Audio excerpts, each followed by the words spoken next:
401首，愿全能主上帝。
的心要来学老主的疼痛，我的心要来学老主永远的疼，我的心要来学老我的老爸，以上帝使我老爸来听我，我的心要来学老主的大恩典，哈利路亚！上尾咱来唱第一节，咱用祈祷的心来感谢主，赐下咱老爸，赐下咱今仔日的地上会使有平安。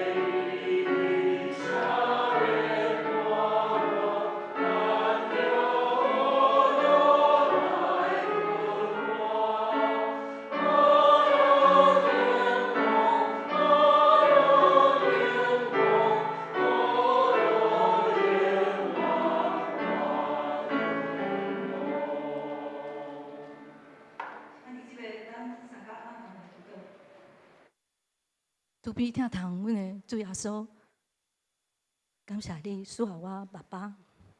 我的爸爸已经和你接近，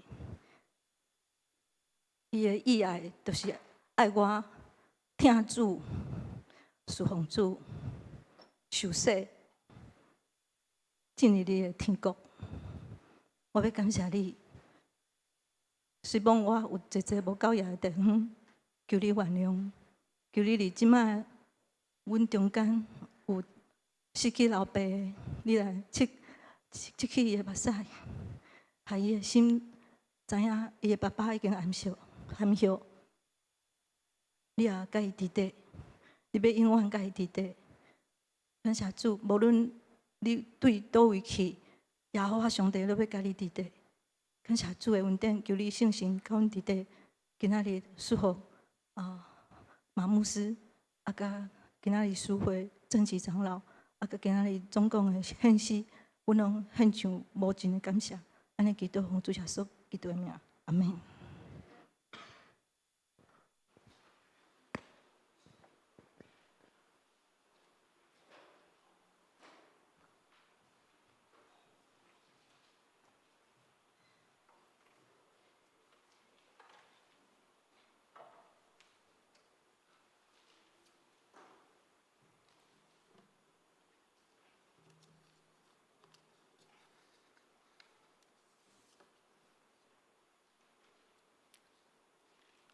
时间已经到，上帝是神，敬拜伊的人就用心神甲心情、真诚来敬拜，请咱备心来听候上帝的讲言，用欢喜的心来敬拜伊。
上主啊，我望你的拯救，尊叹你的改变。我的心有遵守你的教示，安尼的话，这话我非常意爱。我有守你的律例，甲教示，我所行的、所做的，你拢会看到。咱撒高来吟诗，学老上帝，圣诗第24首。我心学老至高上帝，请大家起立来吟全首。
请坐。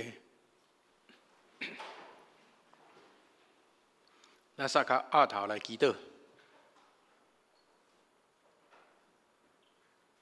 天父上帝，阮感谢你的怜悯和恩典。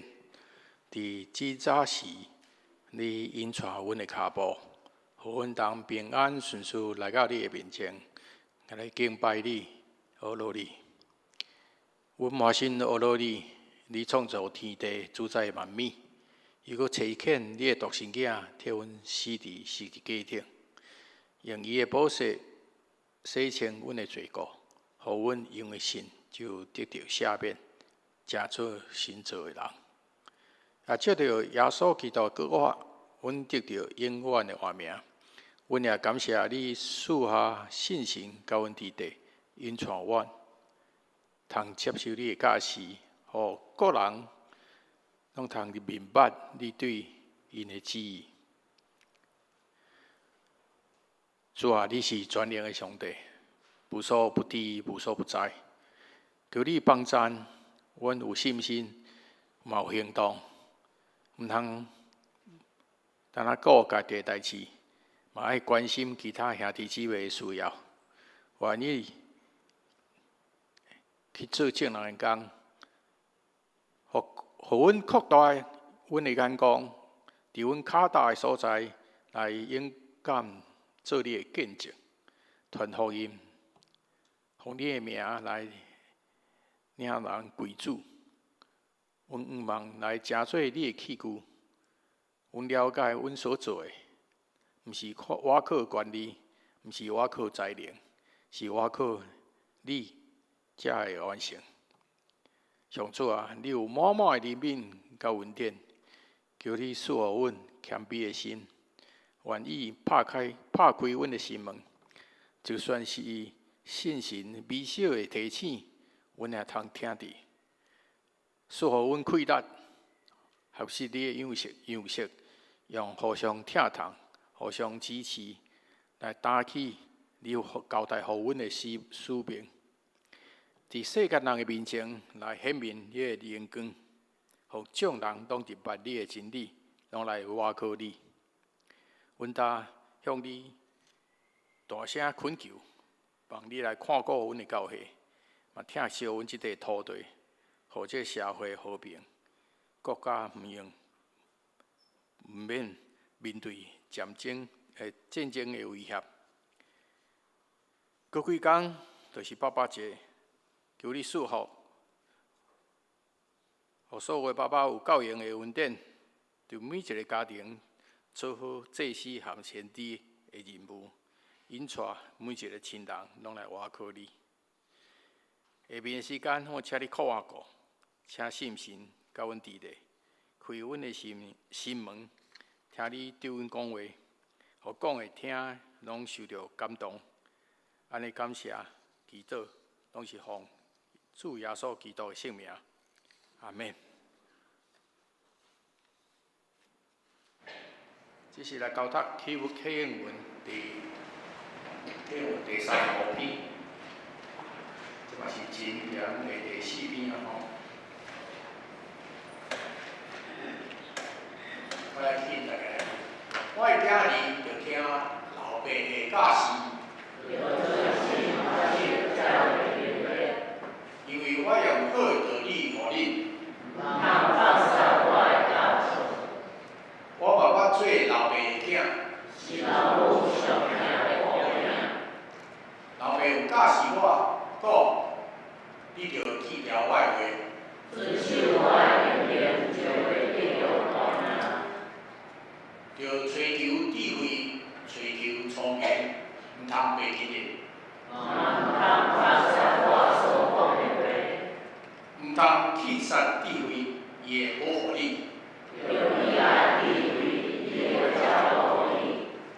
智慧上重要，着拍拼找。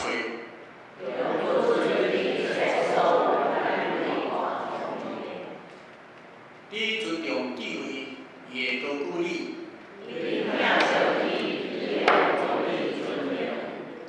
智慧会用花冠抵伫你的头壳。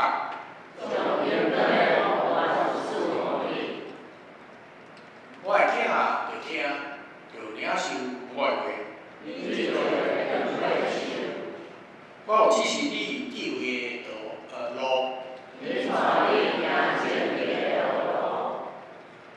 你行时无拄着阻碍。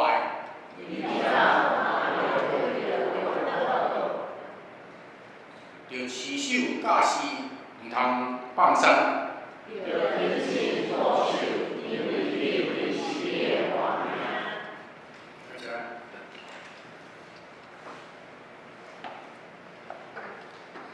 来三角讲授上帝的话，圣经记载伫申命记6章4到90，另外一个是新约马太福音28章18节到20节。我来读。申命记6章4节，以色列人要注意听，上主，咱的上帝是独一的上主。恁着全心、全情、全力听上主恁的上帝。我今日命令恁这话，就记伫心内，嘛着温存教示恁的囝儿，无论伫厝内坐，伫路内行，倒地也是起来，拢着念互因听。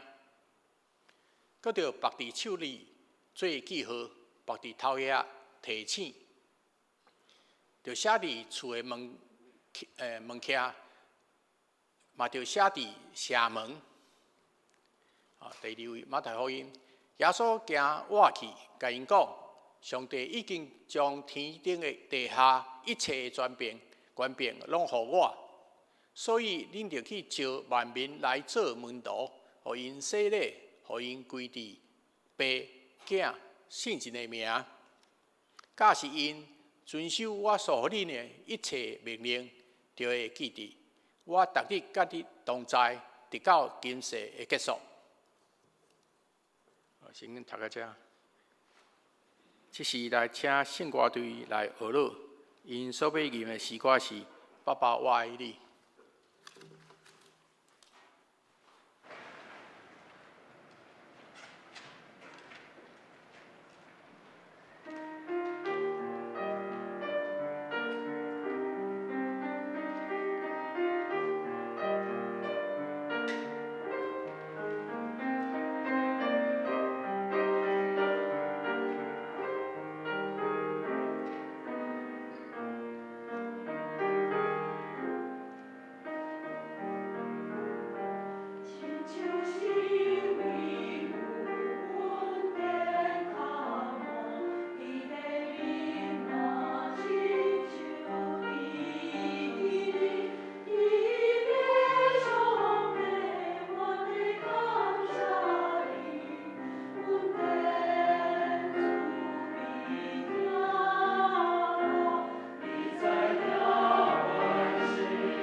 真让感动的歌声。这是来讲到，请马元的老师来讲到，伊要讲的题目是伫家庭中塑造主的门徒。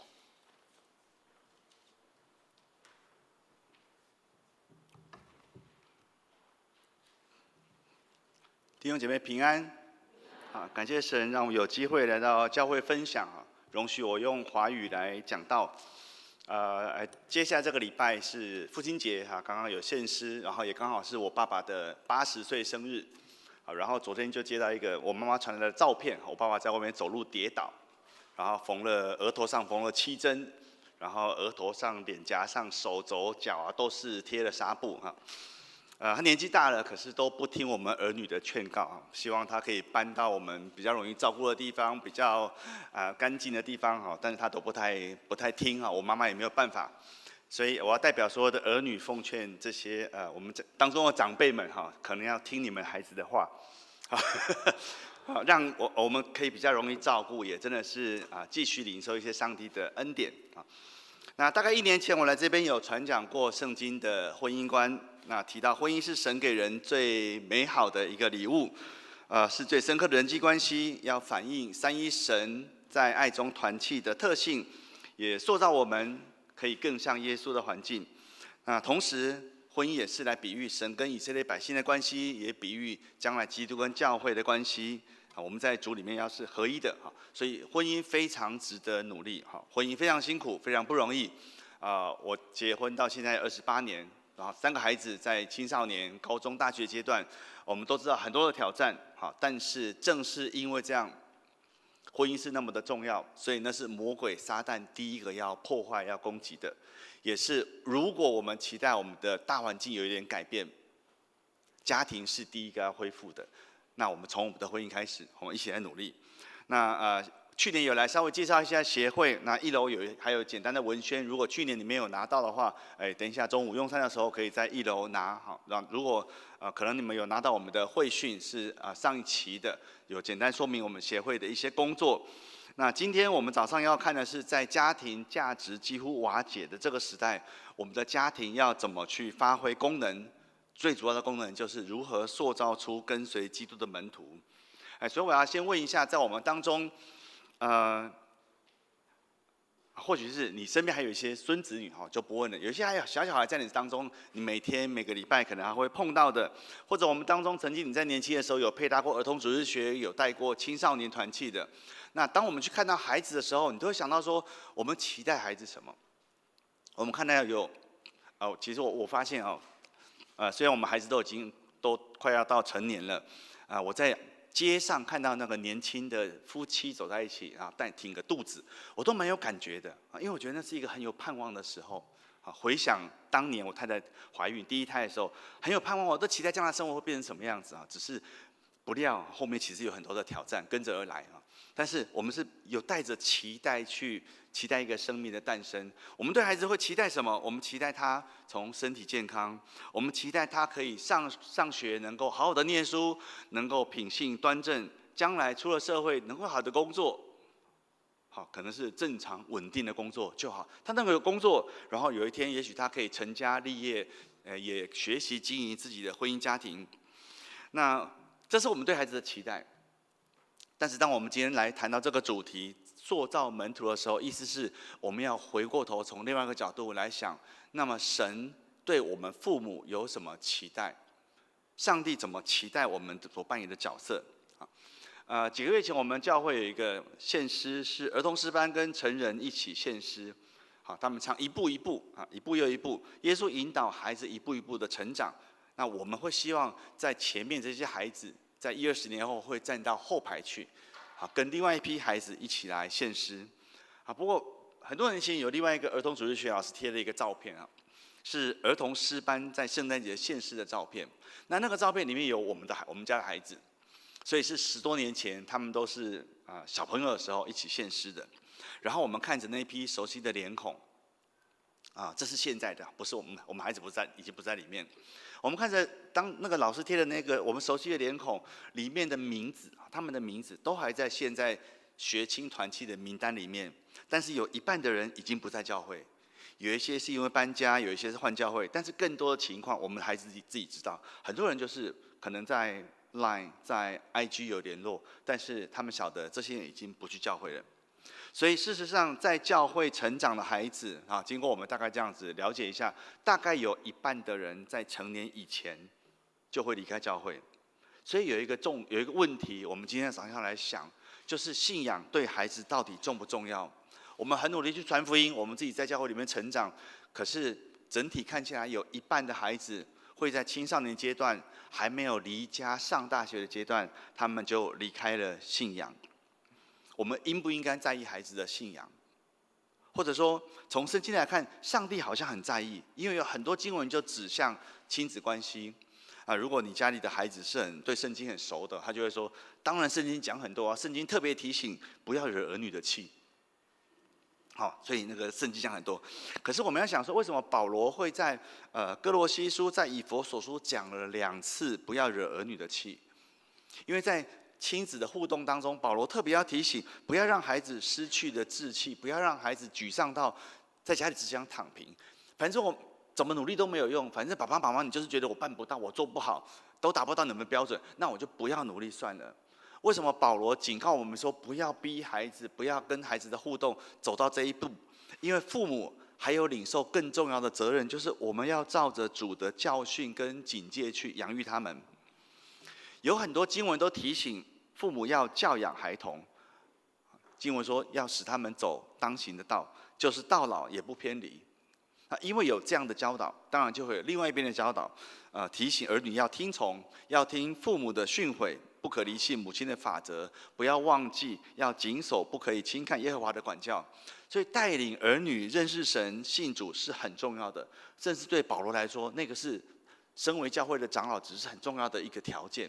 好，我们要能带孩子在主里面长大。那在新约当中，我们还看到一个可能也是唯一的榜样，唯一的一个例子，就是提摩太。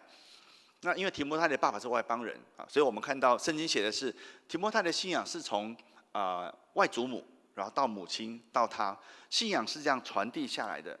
所以这些经文在反映的是旧约生命记里面的一个教导啊。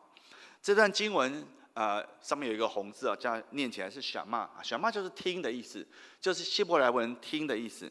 那这个是在出埃及到了要第2代要进迦南应许地之前，摩西帮大家复习上帝的作为，神曾经如何的拯救，还有神对他们的心意。意思是说，你们即将要进入一个花花世界，迦南美地什么都有。可是有很多东西你们要注意，免得信仰就流失了。因为如果信仰没有延续下去，如果流失的话，以色列百姓这个身为上帝的百姓，这个最重要的身份就失去了。那摩西写的这一大串，不是讲很多代办的清单，所以以色列百姓不是每天拿出来说，我今天有没有做这件事，一直勾下来，不是的。他整个的努力重点在我们要帮助下一代跟神也建立关系。好，我们来看这段经文。这段经文是从宣告神的主权开始。为什么？凭什么上帝要这样吩咐以色列百姓？因为神是让他们从埃及离开的救命恩人。既然神这样拯救他们，所以神就要求他们毫无保留的来爱神。你要全心全意爱神。透过2个方面，哪2个方面？第一个是你要把上帝的话放在心上。放在心上的事情是我会珍惜，我会在乎，它不是停在头脑的知识，是我打从心底，我就会带出一些相称的行动。所以我不是把我的以前的女朋友、我现在的老婆放在我的脑海里面，我要把它放在我的心上，我要把我的孩子放在我的心上，那是我们最在意的。老板给的代办事项、交通规则要放在脑海里面，我要记得，不要忘记。但是重点是我放在心上，表示我在意。所以大卫把上帝的话，他说：“我将你的话藏在心底，免得我得罪你。”因为他很在意他跟上帝的关系。所以不是我犯错而已，我怕他难过。我想要得上帝的喜悦，这是不一样层次的。其次就是要殷勤的教导儿女，能不能随时随地的把握机会和孩子互动？这个就是刚刚我们谈到很多经文，在谈到亲子互动的基础。因为对神的认识、爱神的心，要一代一代的传递下去，让孩子也成为属神的百姓。这个绝对不是单纯的学习律法，学习很多的教义，上很多的主日学，因为那个所有的努力，在努力的是背后，我们可不可以跟神建立一个爱的关系？那接下来底下的经文啊，你们坐在家里，骑在路上，那些经文像是沉浸式学习的概念。举个例子，如果你现在去外面想帮孩子找一个补习英文的地方学英文的地方，他们会强调沉浸式学习，就是你把孩子送去，我们这边不一样哦，孩子进到这边只会有英文字，墙上贴的都是英文字，老师不会讲中文，通通都讲英文，全部都是好像把他泡在一个英文环境，就好像你把他送去菲律宾的语言学校，送去美国的语言学校一样。孩子进到我的补习班，没有任何中文，我们把他泡在里面。这个沉浸式的概念，就好像你在家里自己要去料理猪排啊、鸡排啊，你就要泡在那个酱料里面，你不是沾个3秒钟，可能是20分钟，可能是2个钟头，有的要放隔夜，那样做出来的料理才会好吃。要这么努力去塑造我们的孩子，把孩子浸泡在信仰的环境里面。上帝说，这样子孩子长大才能够跟神打从心里建立一个爱的关系。好，再举一个另外的例子，我们传统民间信仰有18层地狱的概念。好，然后我就去 Google 上网去搜寻，为什么要弄那么可怕的东西？他们说，他们要描绘地狱的恐怖，来引导人，来劝人为善。好，我告诉你说，这个地狱很可怕，所以你要做好事，你不要做坏事。只要你做好事，这些鬼就不会来打扰你。好，这个叫做消灾解难。但是我们来到教会，可能有些人是一开始抱着消灾解难的想法，我来到教会。但是来到教会更重要的是，我们都可以回到一个创造我们、爱我们的上帝面前。我们是要跟这个神建立一个爱的关系。我不是要逃避灾难，我是要去追求，要去进入一个爱的关系。这个是基督教跟我们传统民间信仰很不一样的地方。所以，如果我们当中有人你不太能够抓到这一点的话，好，你一定要去找牧师聊，因为这个东西太重要了。我来这边不是得一个平安，我是进到一个爱的关系当中。我们的世界始终在推销一个非常快速、非常有效率，要追求财富、要追求个人享受的生活。但是那样子努力下去，只会让我们的信仰被边缘化。这个是从旧约开始就知道的事情。我们不能跟着世界走。所以在家庭中塑造主的门徒很重要，是因为从旧约开始，这个就是神对父母的吩咐，很重要的命令，要让子女可以延续跟神的关系。如果用我们今天在新约时代的说法，上帝的百姓就是跟随基督的门徒，也就是大使命的概念。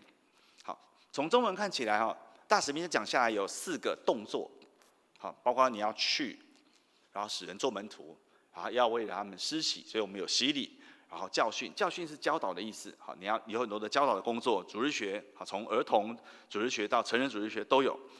那过去读大使命的时候，我们很容易把重点放在去，所以有宣教单位、宣教活动来推究。你看，圣经告诉我们你要去，耶稣吩咐你们要去，所以你可能要去偏乡，甚至到异文化到国外去传福音。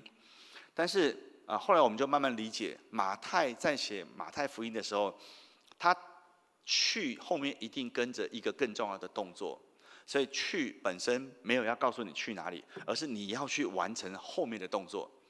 好，待会我们会来讨论最重要的动作其实是使人做门徒，那个才是主要的动词。所以不是你要去哪里，而是你要使万民成为耶稣的门徒。在下面有一个施洗，我们很在意一个人有没有受洗。如果是这个聚会所背景的，或你有被人家拉去过聚会所，你大概去第一次就会被逼着要受洗。好，对他们来说，受洗跟得救是完全绑在一起的。但是如果我们从马可福音16章16节，我们就会看到，信而受洗的必然得救，不信的就被定罪。所以能不能得救，重点是有没有相信。所以洗礼是我们在相信、跟随、一路成长的过程当中，有一刻我选择在弟兄姐妹面前说，我选择，我愿意公开的宣告，我从今天开始，或者我从以前开始，就是我是属于你们的一份子，我们一起认识上帝。所以洗礼是这个意思，它跟受洗它跟得救没有直接的关系，得救是跟信不信有关系。那么最后一个要谈的是教训，教训是教导，这个是非常广义的、具体，能够让人成为门徒的动作。你要透过各式各样的教导，让人去明白耶稣所吩咐的，而且要去遵行。所以不是教到懂，是教到懂，而且会行得出来。那我们晓得耶稣来没有废掉律法跟先知，是要成全。而且耶稣教导我们看懂那个以十诫为核心的律法意义是什么。所以法利赛人律法师来问说：“你说说看，旧约律法那么多，哪一个最大？”耶稣就说：“其实是2件事。第一件是爱神，你要尽心尽性尽意爱主你的神；其次是爱人如己，爱邻舍如同自己。所以这是一个铜板的2面。如果你爱神，你就能够爱人。最后我们来看门徒，重点整个大使命的重点在门徒。门徒讲到的是你跟耶稣建立一个师徒的关系。耶稣身边有很多人，耶稣身边有门徒，有吃饼得饱的，有想看神迹的，一定有人跟在耶稣旁边，准备抓他的辫子，想要找他麻烦的。也有人等着看耶稣出洋相的。我们是哪一种？从大使命看下来，耶稣只要一种人，叫做门徒。他不是讲信徒，因为信徒讲的是你相信的概念。他要的不是来找他拍照签名的粉丝，耶稣要的也不是坐在观众席上看他努力服侍侍奉的观众。耶稣要的门徒是你会走在耶稣旁边，你成为耶稣的队友，你跟耶稣一起面对征战，面对挑战。耶稣要的是能够选择跟耶稣建立一辈子的关系。我们在主里面，因为我们都是在上帝家里面，所以在上帝家里面，我们称彼此是弟兄姐妹。那是在上帝家里面的概念。如果你接触过慈济，他们和师姐师兄，这些东西是客套话大哥、王大哥，这是客套话，我们并没有真正的关系。但是在上帝的家里面，我们真的有一层属灵的家人关系，所以称为弟兄姐妹。但是所有不同的称呼，反映都是我们核心，我们都是跟随基督的门徒，我们都跟耶稣有建立师徒一辈子师徒的关系，那个才是唯一核心的身份。所以我们来看大使命。大使命核心的部分也是基于权柄，所以复活的耶稣拥有一切的权柄，他才能够吩咐那些回到他面前、对他跟随他的门徒，去吩咐你们要去使万民成为门徒，然后要吩咐他们，使他们去遵守。所以门徒是在理智上认识神，在心理上爱神。而且能够在生活上带出实际的行动，会过一个不一样的生活，开始一个不一样的旅程。这个是一生的跟随，一生的旅程，这是一个过程，一辈子的过程，直到见主面。所以我们比较一下旧约的生命记那一段跟刚才的大使命，比较一下不同的元素，他们的权柄都来自于上帝的拯救，或者是耶稣的救赎。然后教导的内容都是基于十诫为核心的律法。旧约是这样，耶稣的教导也是一样，根据旧约。那吩咐的对象，旧约就是对那些成人、父母，告诉父母你们要怎么做。到了新约，就扩大从门徒的群体向外扩散，所以针对的是耶稣的门徒。那传递的对象，一个是儿女，一个是万民。所以当我们去想，那么父母的身份怎么把这2个放在一起，我们就会看到，我们身为基督徒父母的，怎么去塑造儿女成为跟随基督的门徒，是我们在回应大使命的时候，我们不能够跳过的责任。你可能有办公室团契，你可能会去社宅有一些服事，你可能参与到不同的侍奉，甚至是短宣队。我们做每一件事情，为了福音的缘故，每一件事神都喜悦。但是当我们在做这个努力的时候，我们不能够跳过我们身边离我们最近的万民，就是我们的孩子，那是我们非常特别的责任。所以在家中塑造主门徒，到了新约时代，我们要知道那个是父母所领受一个很特殊的使命。我们再回来想门徒，所以重点还是在门徒，塑造主门徒。什么是门徒？我们需要了解耶稣心目中的门徒，他怎么定义？以及新约圣经怎么描绘这一群人是怎么样一群人，然后我们才能够去想，在今天成为耶稣的门徒，我要活出什么样不同的生活。那么跟随耶稣的人，生命会长成什么样的图画？我们不再穿成这个样子，走在沙漠里面。所以它中间一定有一些非常关键的精神。第一批真正搞懂耶稣在想什么的真正的门徒，我们会说是曾经跟他2-3年，那一群听过耶稣教导，却在耶稣被钉死的时候惊慌四散，然后再一次回到去看他那个空坟墓，被空坟墓震撼，突然间明白耶稣所讲的一切都应验了，都是真的。旧约指着弥赛亚的预言，在耶稣身上通通都实现了。所以明白，原来他们跟的这位夫子、这位老师是死亡不能够限制的。所以跟随耶稣，耶稣本身死亡不是结束。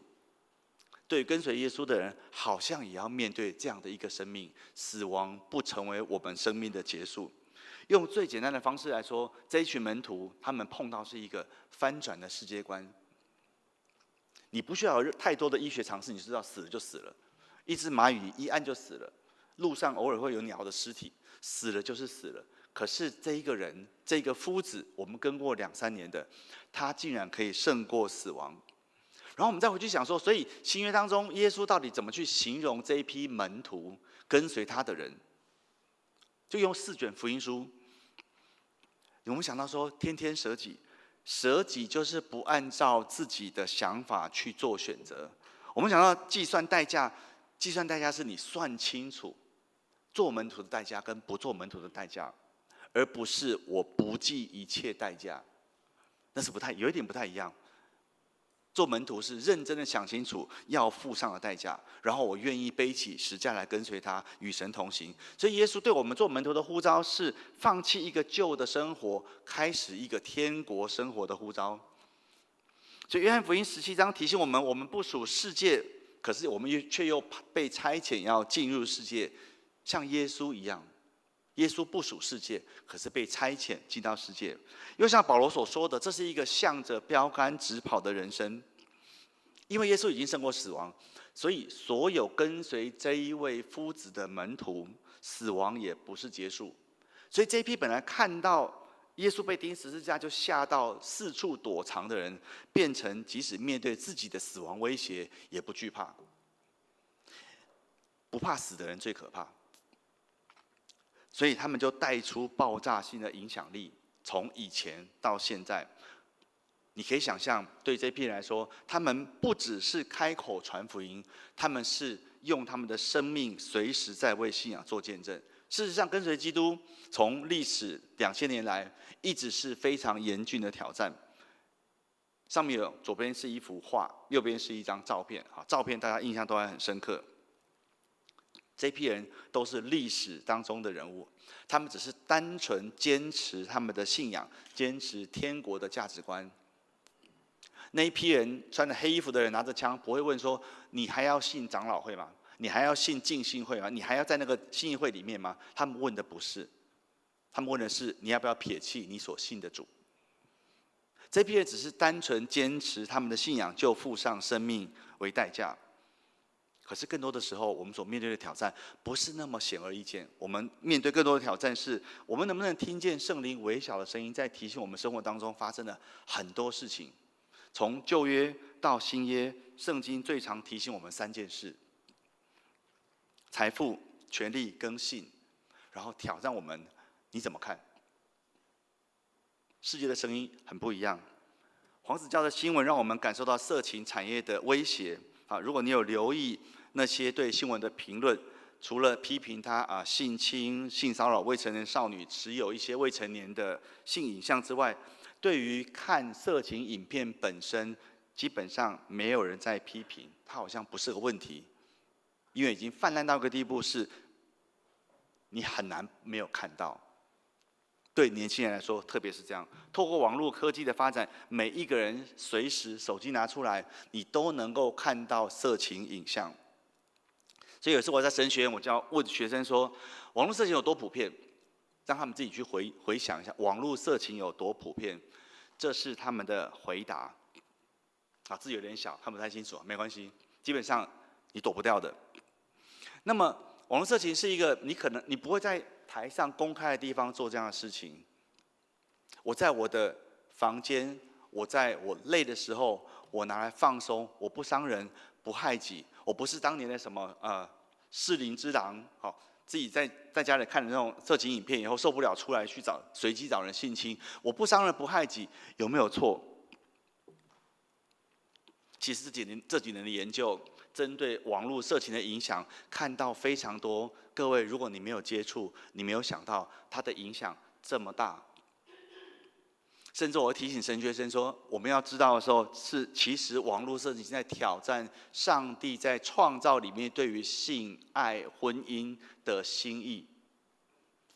它变成是可以拆开来，可以享受性，可以没有爱，可以不要婚姻。对我们的信仰是很大的威胁。除非你是一个极端的道德主义者，否则没有信仰，你没有立场说这个是对还是不对。所以有学生就说，没有人认为有问题，就会是最大的问题。想一想，他说的没有错。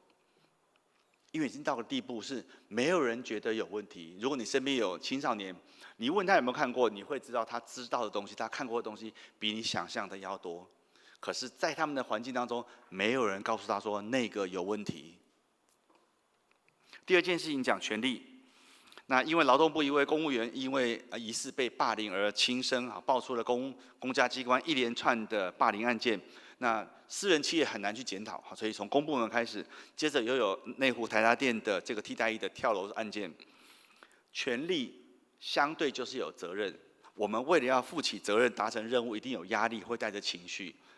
但是我们现在在讨论的是，如果你的情绪、你对权力的使用，你所带来造成的是一个环境的非常恶质、有压力，对人造成伤害，这个是要检讨的。结果，如果你还有印象的话，最初在检讨的那个报告说那是他的领导风格，没有人接受，因为那其实是反映他里面有瑕疵的品格。他仗着手上有一点权力，就去施压在他底下的员工身上，那不是风格的问题，那是品格有问题。那目前霸凌案，如果你上新闻去查的话，你会知道说霸凌案是不起诉的，因为没有直接的因果关系，去指出说，因为这个霸凌的行动导致这个人去自杀。所以我们看到，我们希望从法律条文来处理霸凌是办不到的，没有那么容易。但是这样的新闻其实在提醒我们怎么行使权柄。在新闻爆出来以前，那些东西是标准，你会在很多地方看到的。我们自己带的小组里面，好多弟兄姐妹分享在职场遭遇到的。等到这个新闻一出来，他们就说，其实就是职场霸凌。他们所面对就是职场霸凌，只是他没有办法，我要养家，我不能辞职，我不能自杀，我撑下来了。可是呢，其实就是霸凌。这些案子让我们去想到说，我们要怎么行使我们的权柄？耶稣行使他对教会的权柄，是从为教会舍己而来，他是用服侍的，而不是用逼迫的。所以这些隐藏被揭开来的霸凌案件，正好让我们有机会来检视，无论你的位置到哪里，你怎么行使在你手上那小小的权柄。在行使权柄这件事情上面，你是跟随世界，还是你在学习效法基督？你真的很难想象怎么用去舍己，去带动你底下的团队。但是那个是耶稣因为信仰、因为福音给我们的邀请跟挑战。第三件事情，讲到需求理论，用需求理论来讲财富的问题。马斯洛提出人有5种需求，是后人把它画成像金字塔，好像从最基本的到最高的自我实现。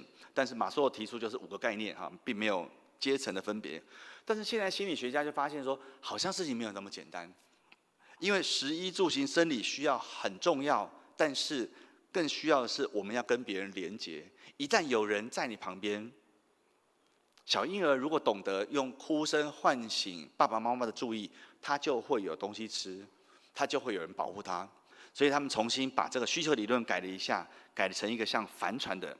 好，底层是跟安全有关，可以让船浮起来；上层则是跟成长，可以跟探索世界，可以跟爱有关，让人生有目标，像船的帆，所以你可以有方向，可以前进。好，无论哪一个图，好，我要提的是，都是从需求的层面来让我们看到人是很丰富的。人是很丰富、很多元的，但是我们现在的新闻、我们的媒体都在讲被动收入、讲财富自由。许多的大学生上课时间就滑一滑。也许各位你每天的金额的跳动、涨跌的跳动，可能是35到30-50万，可能到300-500万。可是对他们来说，每一天300-500块，赔个300块，就让他不能够专心，那还不是已经实现的？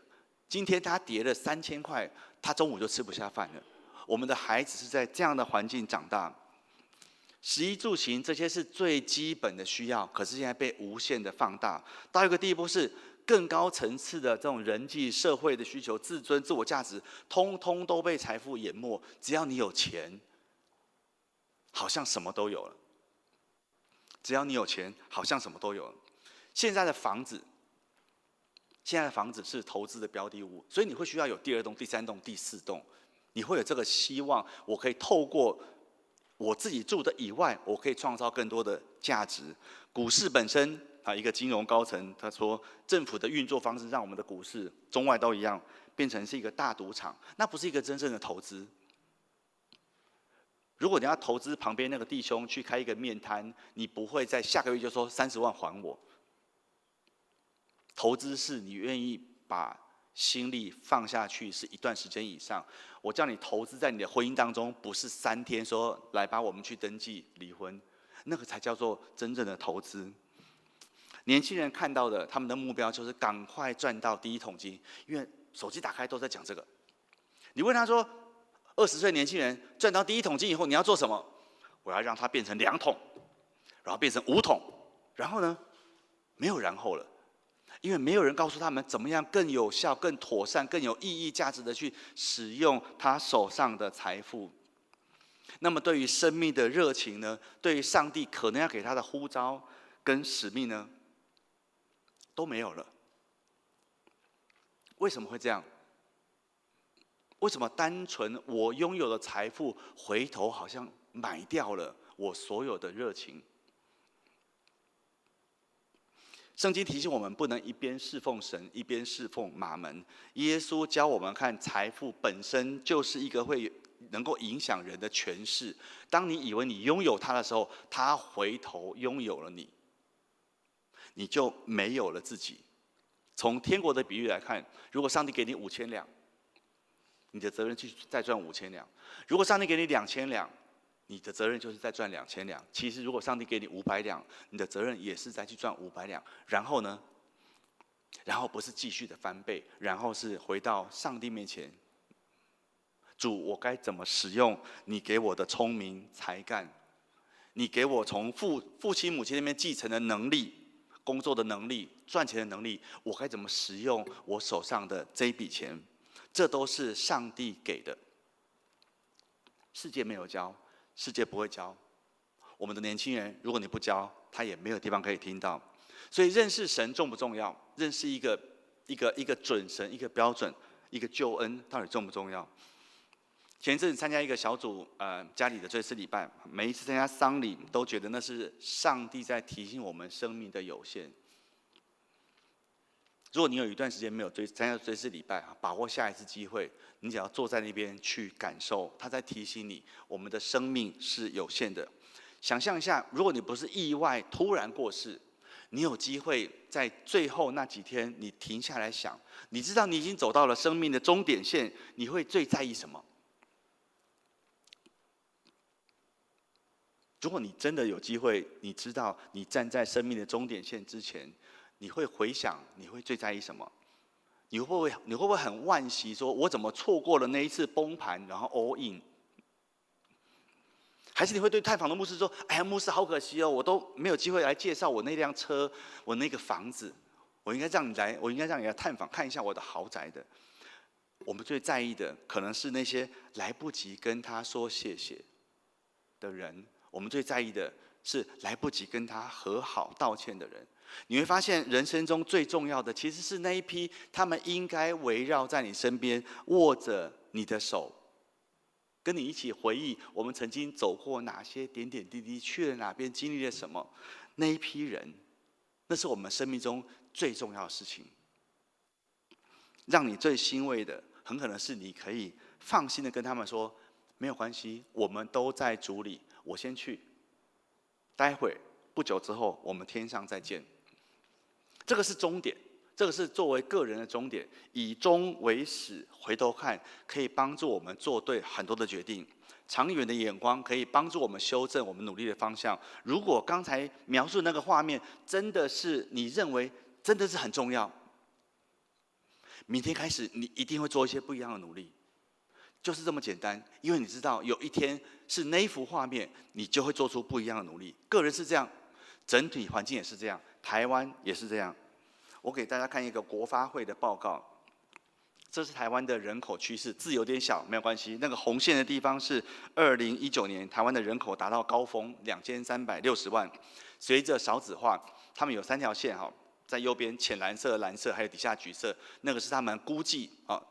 最理想的状况是蓝色上面的，那最差的状况是底下橘黄色的这个地方哈，所以有高推估、中推估，大概这个概念。2070年就是这个图的最后，45年后，台湾的人口会降到1500万，少了800万，少了1/3。在私下的场合，我们去参加私下的场合，一个台湾的人口学者说，1950年。就是75年前，我们在座，如果你是大概80岁左右，你可以回忆一下你小时候的生活长什么样子。1950的台湾，人口大概800万，以年轻人为主，所以就是在座的年长者，你们一起携手打造了台湾的今天。只不过2100年，再过75年后，人口预估重新回到800万。是台湾现在的1/3，而且是以老人为主。想象一下，从台北、新竹、台中到高雄，台湾就这么小，人口只剩下1/3，而且是以老人为主，那是什么样的光景？所以我们面对的挑战是：请问弟兄姐妹，你的盼望在哪里？我们都有很多事情要解决，可是我们的盼望绝对不在关税可以压到多低。我们的盼望绝对不在下一次选举立法院都变成你喜欢的颜色。我们最终极的盼望其实很关键，孩子能不能得着救恩？因为救恩也要成为他人生方向的引导，那是他面对很多挑战的准绳。想一下我们现在，你很难想象怎么战争一场一场打下去。你能够有把握50年后地球没有战争吗？很难。所以有战争。气候变迁、AI 都是越来越严重的，可能还有不一样的疫情，这些东西都不是因为你个人有钱可以移民就能躲得掉的。你再想一下更近，我们小组里面一个姐妹在银行里面负责反诈骗的业务，她说200多件，过去1-2年他们银行遇到200多件，他们只挡下来3件，钱一进去马上被转走。台湾每一周几十亿的钱。认真工作赚钱很难，诈骗很快，这是我们的环境在告诉我们的。回去找新闻，律师、法官、检察官都可以是诈骗集团的成员。回去找新闻，学校老师、补习班老板跟警察都可以是偷拍孩子性影像的人。这是台湾的现况。我们的孩子在当中成长，孩子需要透过我们看见，纵使我们遇到不同的困难跟挑战，但是我们在基督里面那个永生的盼望是最重要、最宝贵的，而且那个是我们人生唯一的盼望，在基督里的永生。大使命讲的是门徒要去教训别人，要去教导别人，也成为基督的门徒，可以遵行，可以活出来，可以实践信仰。大使命本身就是一群自己的生命被翻转的人，我可以透过教导，让我们的下一代，让年轻人，让路边目前不认识神的，也可以跟我们跟2000年的门徒一样，去经历那个空坟墓的震撼，所以我们可以做出不一样的选择跟决定。在座我们大部分的人70年后应该都已经不在了，但是很期望70年后会因为我们今天的努力，在70年后那一批的教会当中，有我们的子子孙孙在当中继续的敬拜，继续的成为上帝的见证，就跟2000年的那一批门徒一样。最令人担心的是，我们会不会不小心短视尽力？因为反正40年、70年，我已经不在了，跟我没有关系了，所以我就好好的享受接下来的5年、10年、20年。如果我们带着这样的眼光，我们是让整个的台湾社会，让我们的下一代陷入更大的挑战当中。关于政府的决策，我们可以放在祷告里面，但是有我们直接可以做的事情，我们都需要来做。怎么样去让孩子可以成为跟随基督的人？如果我们希望我们的孩子跟随基督，成为基督的门徒，我们自己本身要先成为跟随基督的门徒。所以什么是门徒？以前很简单，就想你就是要决志，你要信主受洗，你会11奉献，你有灵修，你可以稳定的读经祷告，你可能去短宣。但是我们刚刚这样讲下来，发现好像要超过这些。这些是基本的要求，其实是透过接受、相信耶稣基督的救恩以后，我们重新跟这一位创造宇宙万物的神重新连结，然后我们真的知道，这位神也创造了我，而且爱我。这个救恩是攸关性命的，是攸关于永生永死的。我们不再需要去用下地狱来恐吓别人，但是呢，确实是真相的一部分。真相另外一面是，他们也需要知道有一位爱他的神，他需要重新跟这位神建立一个爱的关系。意思是说，即便你的生活一帆风顺，你仍然要知道你的盼望只在基督里。所以我们刚才提到圣经当中的这个3大主要的诱惑试探，福音带来的改变，带来给你的新生命，有没有慢慢去转变你在面对这些议题的态度跟立场？你是不是愿意让神的观点慢慢变成你的观点？救恩是一刻的，成圣称义是瞬间的。有些图画披戴好像是我穿起来就有了，可是生命的改变确实是点点滴滴慢慢来的。也许现在你收到一个简讯，收到一个广告，收到一个也许是色情的东西，你10次有10次都会点进去。我们的努力是圣灵提醒我，下个礼拜开始，下个月开始，慢慢的10次，我有1次我决定把它放下来。那个诱惑试探，那个不该我的钱，10次有2次我可以放下来，有3次，有5次。我慢慢知道，原来我在基督里的自由是可以胜过这些的自由。我们不会完美。去年来分享，我们不会成为完美的榜样，可是我们需要让别人知道，即便我软弱跌倒，那个是上帝在提醒我，我还可以在主里继续努力。上帝在提醒我，在主里面有恩典，那是上帝对我们的恩典，我可以再一次靠着福音站立起来，我要继续的努力。下一步就是我们把信仰价值落实在家庭生活当中，学习去扮演好我们基督徒父母的角色。在孩子的眼中，我们做父母的其实是这个叫做全天候的真人实境秀，1个礼拜7天，1天24小时，不停的播放，所以孩子都会知道我们发生什么事。我们需要不是完美，孩子也需要看到我们在不完美当中怎么去修复，怎么在软弱、在跟配偶冲突之后，我们怎么去修复？我们要让孩子看到，在基督里可以有不一样的方式。保罗说：“我不是以为自己已经得着了，我只有一件事，就是忘记背后，努力面前的，向着标杆直跑。那个标杆是我真的能够在基督里成圣、称义、效法基督，反映出上帝的形象跟样式。”好，第二点。做父母的，我们一定要把握主场优势。如果你看球赛，你知道主场优势的意思。在这边是我们的啦啦队，我们的球迷，声音特别大，让对手都觉得有压力。然后你在主场这边，你是有好像就是多了一点优势的感觉。孩子住在我们的家里面，我们拥有的是比世界更大的影响力。所以养儿育女不是满足我们自己的梦想。如果你期待孩子完成你给他的梦想，你一定会失望的。特别是如果你有2个孩子以上，原来你会发现每一个孩子都是上帝独特的创造。所以我们的责任是陪孩子去探索，在主里面去探索上帝在你身上的设计是什么，心意是什么，有什么位置是别人夺不走的。除了救恩在主里的身份以外，有什么工作，有什么角色是上帝要他去扮演的，我们陪他去探索。我们要塑造的是一个跟随基督的门徒，不是跟随我们的。这是上帝给父母的使命。所以《申命记》的经文的后半段，就是让孩子浸泡在一个信仰的环境当中，这是一个刻意的过程。所以对父母来说，就业那边的提醒是我们到底给孩子什么样的时间安排、作息的计划？他每天已经在学校待这么多个小时，下课以后呢，周末呢？如果我们认为塑造孩子的信仰、品格很重要，那我们怎么在时间安排上让孩子感受得到？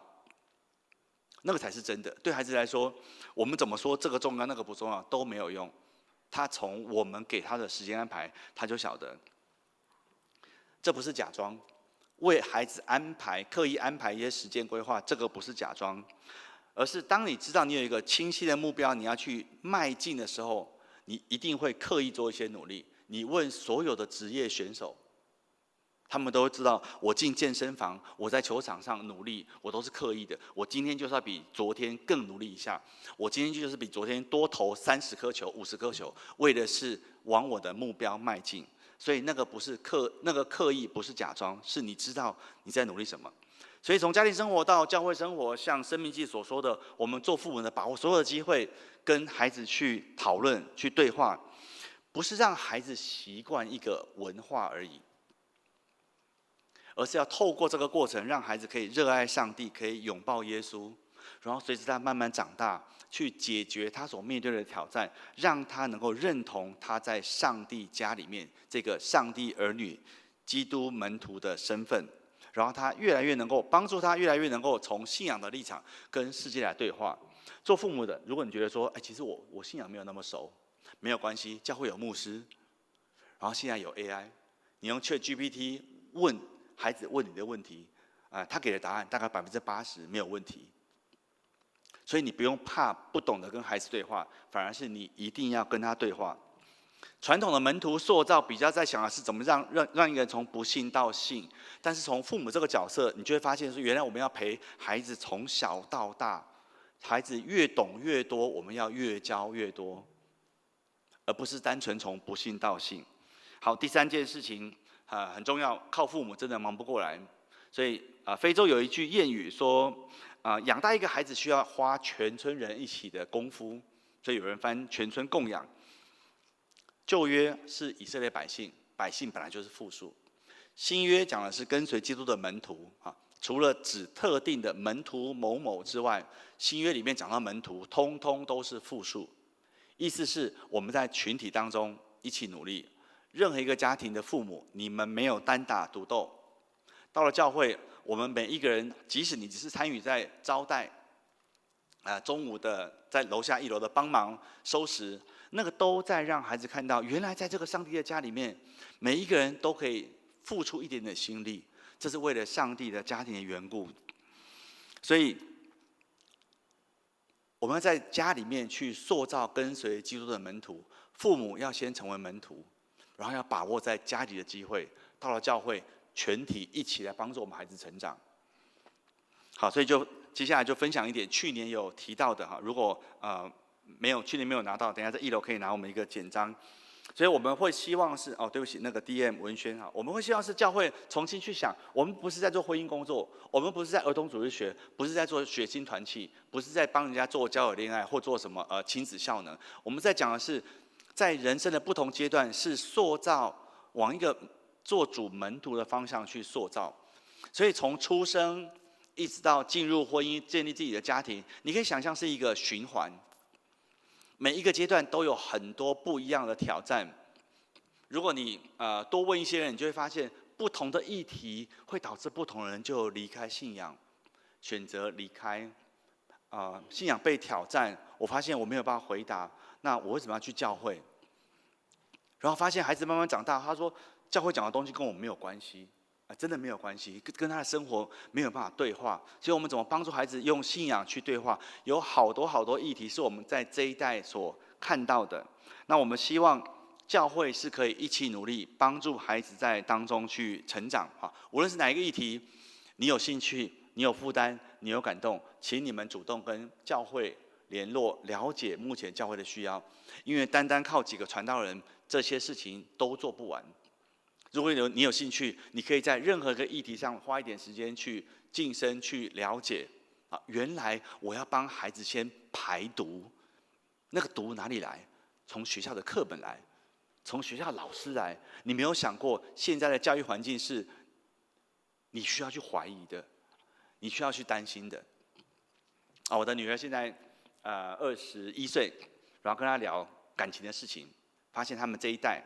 刚好过去从他们有意识进入青少年，开始对异性有兴趣以后，大概这过去8年10年，台湾的大环境没有提供任何像样的教导。刚刚讲那个人口学者，他说，你有多久没有听到政府在倡导婚姻家庭的价值？那个是一个没有价值的东西，年轻人怎么会想结婚？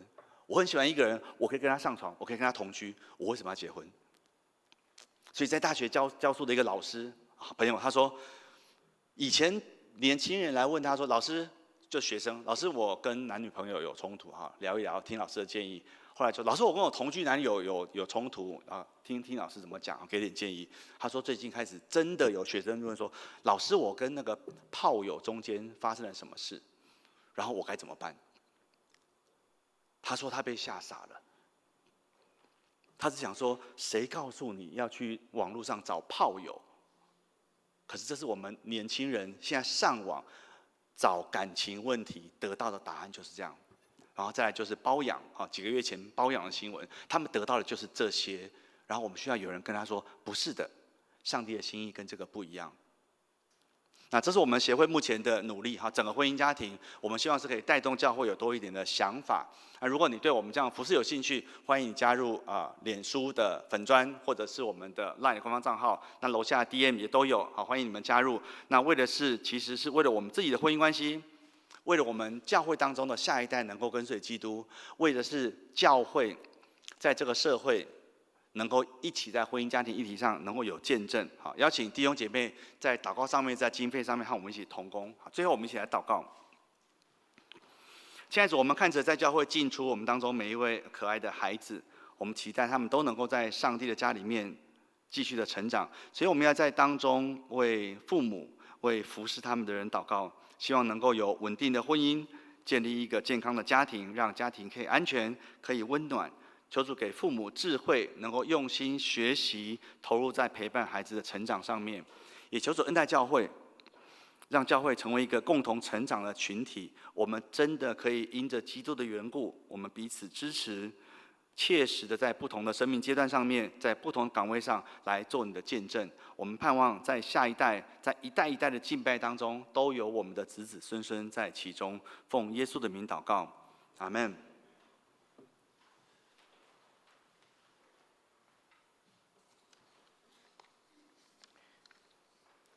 这是三甲来吟回应诗，圣诗第19首。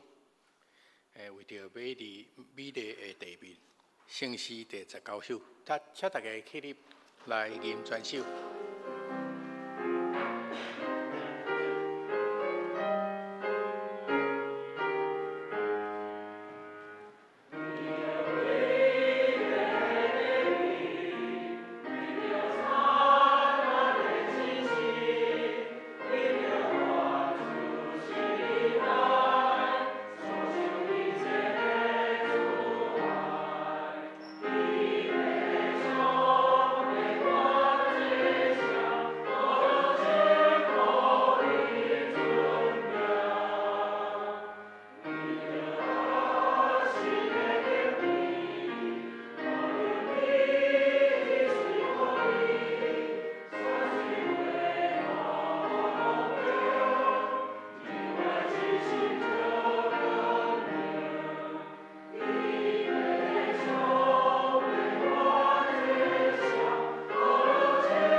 遮济，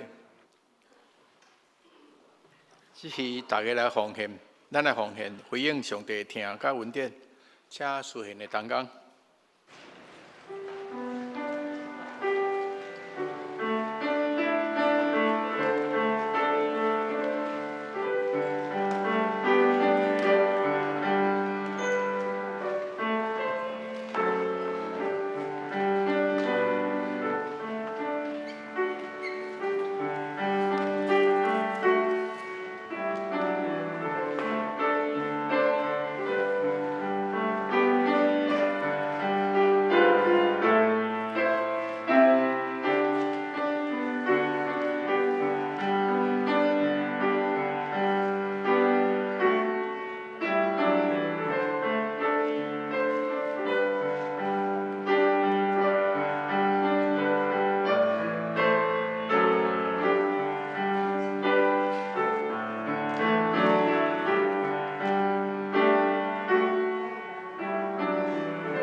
请咱大家起立来念圣诗382首。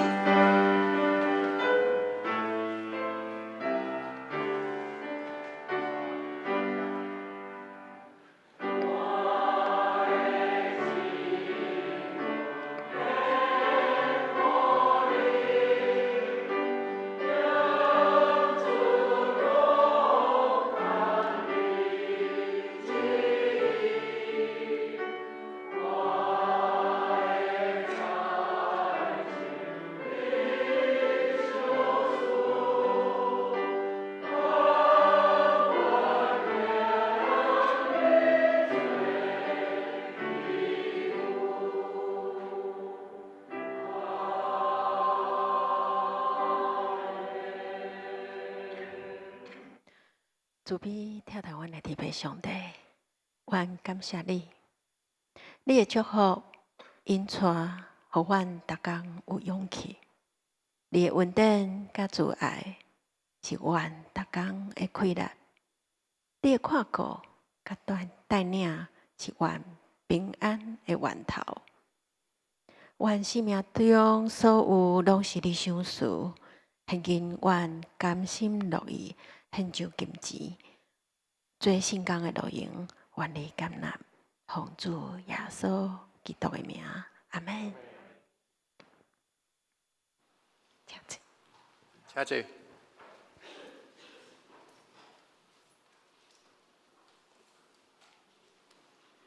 这是来报告一正正来先发言，新来的人，高春霞姊妹。哦，伊坐伫上后壁，啊，伊已经受洗啊，伊才住伫东大路啦吼啊，请妇女团体带来关心。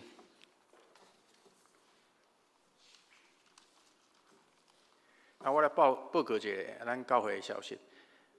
今日是父亲节感恩礼拜吼，啊，邀请马老师来讲道啊。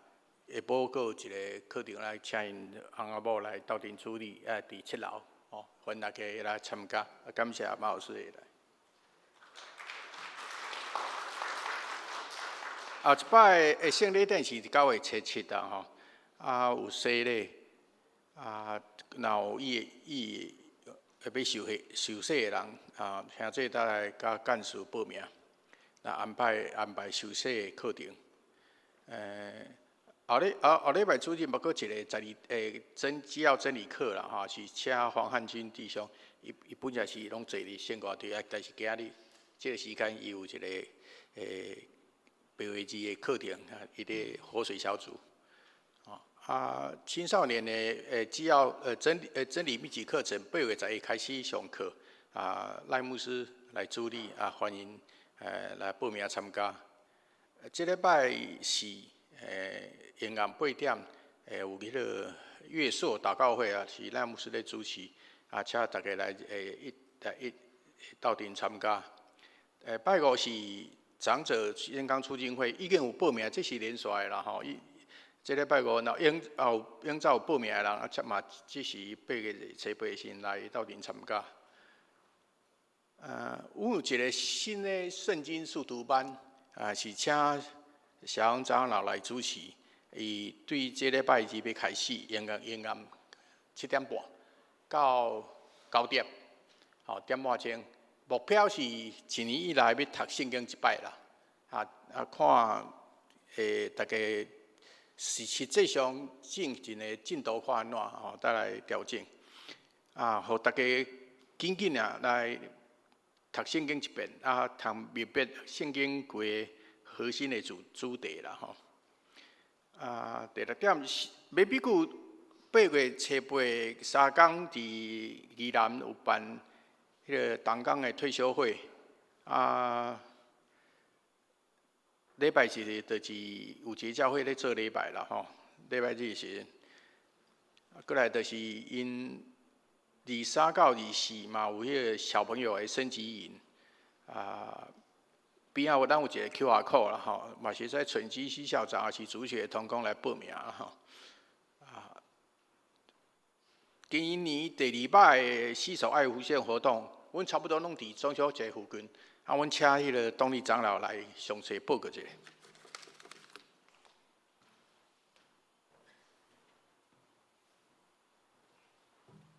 各位兄弟平安，咱今年继续办第2摆的迄个洗手爱无限的活动吼。咱今年要办的这边的洗手爱无限的活动是定伫9月20，目前暂时定伫9月20下晡要办这个活动。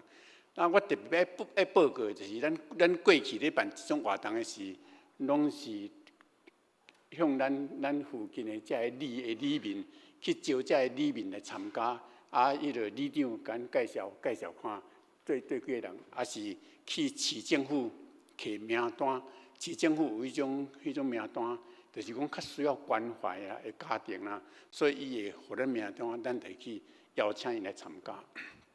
咱已经办过来遍过啊吼，咱办这个活动的目的是要传福音啦，毋是要救济人。救济人迄是神煞的，咱的目的是要传福音。所以我感觉讲过去，咱若阁继续对这个市政府，也是对里长再来摕这名单吼，他们会重复啦，一直重复这些人。这个人既然过去，咱已经甲招过来边，招入来教会，伊若无要来，我就暂时甲放下。所以我今年对这边开始，我的改变就是讲，咱优先，互咱兄弟姊妹，你去招你的朋友、你的同事、你的厝边，招因来参加。我们预定50个名额，咱预定50个名额，这50个名额，咱优先互咱教会的兄弟姊妹去招你的朋友、同事、亲戚。咱你会当用一个名词讲，阮教会迄个中秋节有一个茶会吼，会当邀请你来参加。伊来的时候，你邀请来的朋友，咱一个人一个家庭会互伊1000块的礼券，1000块的礼券啊，用家庭来算吼。这1000块的礼券，咱教会出500，TVBS 出500，所以咱教会是出500块尔。所以毋过要邀请来这款人呢，阮有一个要求，有一个条件，一定要合这个条件，就是未信主的人。毋是要互你去邀请你信主的朋友，毋是。你一定要邀请这个人是未信主。你过去你想讲我有机会传福音给伊，对无？伊目前我就甲伊足好的，也是我厝的人，我就甲伊拢未信主，咱就邀请讲教会做这个活动，对无？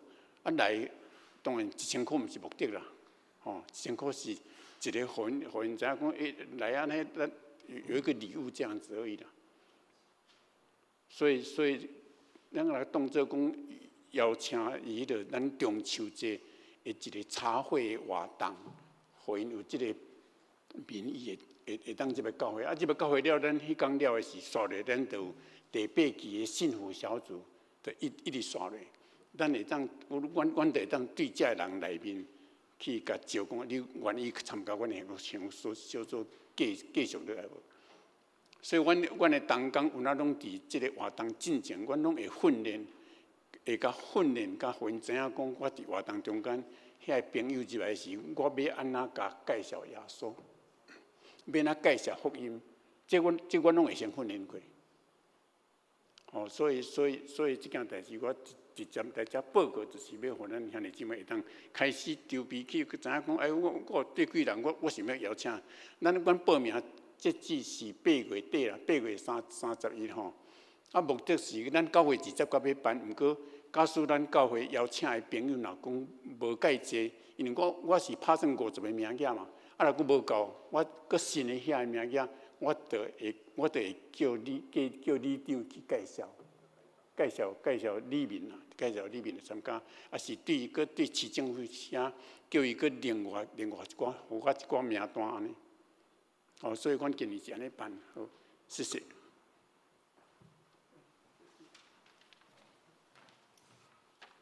伫第2点中间有咱青少年只要真理密集课程哦，这就是伫暑假的中间咱这学生伫暑假拢较侪时间所以呢特别来安排这个密集课程哦。过去是拢1礼拜一遍。但是这可能1天还是2天就来上了安尼所以咱教会内面像这青少年所以鼓励来参加啦安尼就会当对一寡较基要的这真理，甚至这受这个课程来上安尼这方面甲请咱甲迄个罗牧师来了解。圣经速读班非常鼓励咱大家来参加。过去阮读圣经的经验是安尼。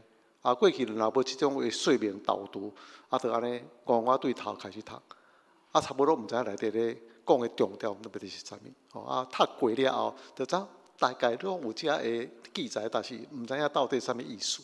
所以这个导读介重要，所以伫咱要进入到即个读一本册的进程，然后就是导读，咱就知影讲对头读到尾，伊的重点，伊的核心的真理是啥物。安尼咱会当了解一本册，读起来了后，就真有意思安尼所以鼓励咱来参加啦13项罗马书，这是咱圣经中间非常重要的真理所以呢所以咱鼓励来参加。所以你大概安尼看过，你就知影讲最近咱教会办足侪这个训练。这课程包括真理啦，包括圣经包括咱的生活，包括咱的生活这个方面，搁咱的信仰甲生活这部分所以呢，这是鼓励咱兄弟姊妹针对咱的需要今日咱所讲的这个主题你讲我已经老就敢若甲咱这无关系。我即摆嘛是真老啦不过我即摆想着阮孙的阮若开始顾孙的时阵后摆可能你会当带孙你要带孙的时阵嘛爱互伊了解，咱的孙后摆要拄着啥物代志安尼啦所以增加咱的知识一代一代去也是有隔代供养。除了伫咱教会供养之外呢，咱家庭中间嘛是供养安尼3代供养孙阿公爸爸妈妈搁有个亲戚朋友搁内公外公一大堆安尼拢供养1、2个人所以咱就知识的时阵呢，会当帮助咱互囡仔伫信仰中间建立真好这基础。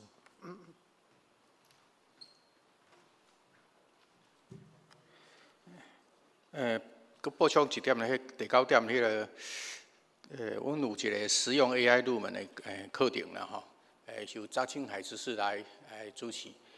前半段点半钟是主要是伊介绍，后半段是要实际上顶头电脑顶头的操作。所以一个人可能甲助教无法度足侪人，头前无限制的人数，前半点半钟无限制的人数，但是后半段。限制12个，先报名先赢啦学无止境，永远拢有新的物件，大家要学这种课程伫外口是真贵咱有家己的人擅长这个代志来甲大家介绍，把握机会另外就是怀疑到相信第10点迄11月的课程较早就较点看重是因为伊是逐礼拜拜2、拜3用啊，那要上这个课呢，可能你是线上上，会使线上上，啊，你爱时间爱开始准备，把迄个时间敲出来。啊，即马8月初，还佫3个月以后的代志，但是即马大家开始准备啦，吼，来报名，那打算要上这个课。好，报告到遮，这是来吟祝福切克的诗圣诗第401首，完全能的主上帝。请起立，吟刷，咱请牧师来祝祷。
上帝祝福阮，也祝福阮的家庭，祝福阮的子孙。因为你讲敬畏你的人，你要祝福因到千代万代。上帝啊，也愿你，互阮会当遵守你的诫命，互阮遵守的时阵，因为安尼来敬畏你，安尼来得到福气。所以祝福阮的家，祝福上帝阮的家庭。原来主耶稣基督恩典，特别上帝听谈，以及圣神的相通祝福。甲咱众人、甲咱的家庭三人做伙，对他到永世大无尽。阿门。